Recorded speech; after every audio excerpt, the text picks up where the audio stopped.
Hyundai Accent.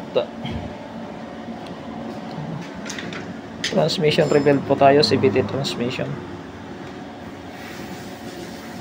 Team G patch po yung dumadali. Silang branch.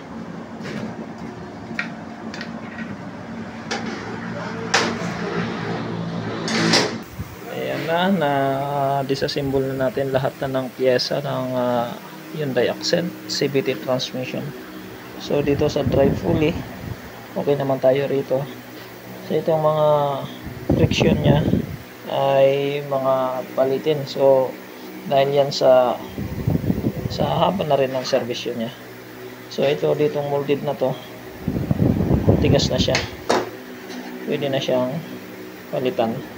At siyempre pag magbuo tayo, kasama lagi ang transmission filter. So, pinapalitan natin to.